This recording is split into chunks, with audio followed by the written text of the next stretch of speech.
If your MetaMask suddenly shows smart account or you heard about EIP 7702 and you don't know what it means, this is the video you need.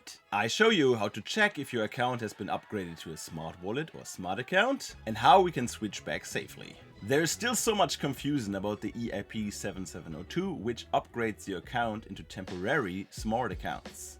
The tech can be useful, but it also can be risky if you don't know how you did it or why you did it. Because these wallets can now get sponsored gas, for example, or batch transactions, which can be pretty dangerous. So let's check if you are on a smart account, and if so, how you can turn it back safely.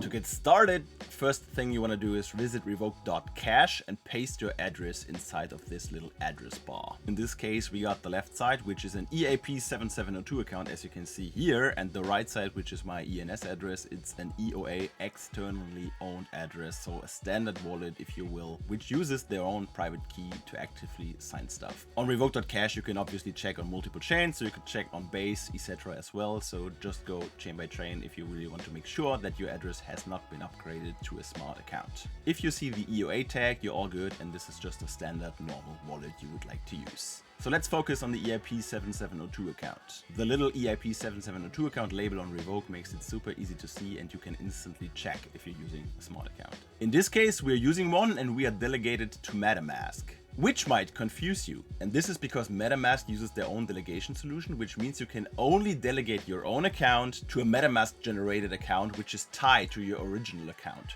Which means that if you're seeing a delegation right here, which is not your address, which is not your MetaMask smart account, you likely got your private keys or your seed phrase compromised, because hackers do set account delegations with EIP 7702 to their addresses to have some kind of fallback option to drain you later again. But let's say you made that delegation, right? And you want to return it back to a normal EOA externally owned account.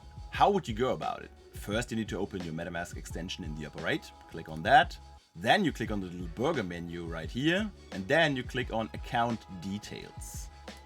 If you do so, it will load for a quick second.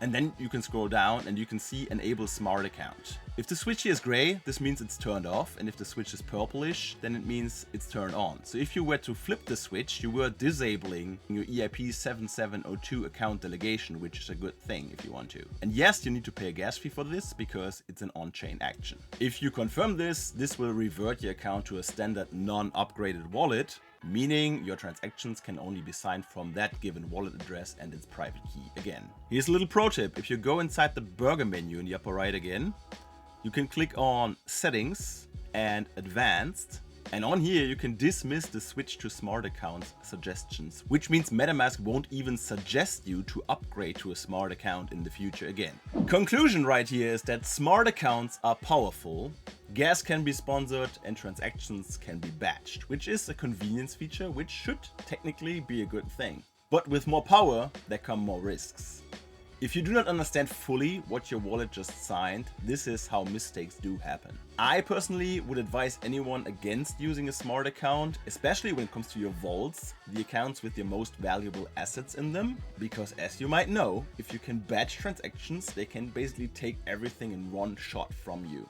I made a video on that right here. If in doubt, if you're using a smart account at a given time, check the address on Revoke.cash. And to wrap it up, a quick side note, as of November 2025, the only mainstream wallet which really allows you to use the EIP 7702 feature is MetaMask. Rabby and Phantom, for example, they do not even allow EIP 7702 delegations just now. Stay safe.